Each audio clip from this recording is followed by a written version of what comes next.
Hello everyone, আসসালামু আলাইকুম। সবাই কেমন আছেন? আমি আলহামদুলিল্লাহ অনেক, অনেক ভালো আছি। অফিসের আজকে ঈদের পর 2nd ডে। তো আমরা 2nd ডে তে একটা পার্টি রাখছিলাম সবাই মিলায় অফিসের। বিখ্যাত মতিঝিলের খলিল হোটেলের গরুর মাংস।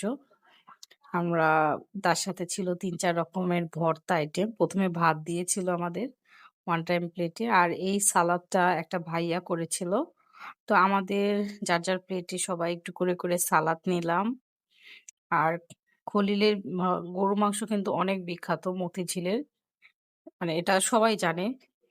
তো আমি এর আগেও খেয়েছি। আমার কাছে বেশ ভালোই লাগছিল।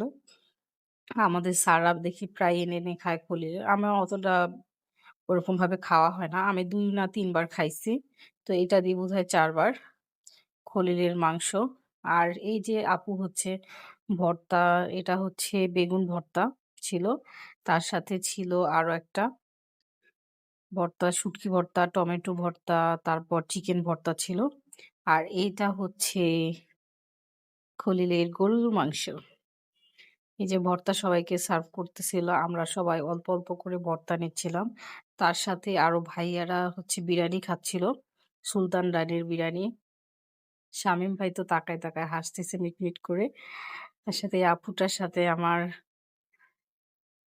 গল্প করছি আর খাইছি। অনেক মজা লাগছে সত্যি কথা। খাবারগুলা মোটামুটি ভালোই লাগছে।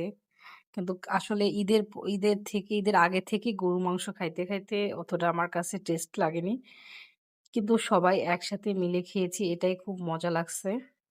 তার সাথে ছিল দই, রসের দই। রসের দই কিন্তু অনেক মজা লাগে। তো আমি এত ভাত খাইনি। এখান থেকে আমার ভাতটা আমি দিয়েছিলাম একটা ভাইয়াকে। আর এত পরিমাণ খাওয়া খেয়েছি দম আটকে আসছে। পরে দইটা খেয়ে কোকটা খেয়ে একটু ভাল লাগছে।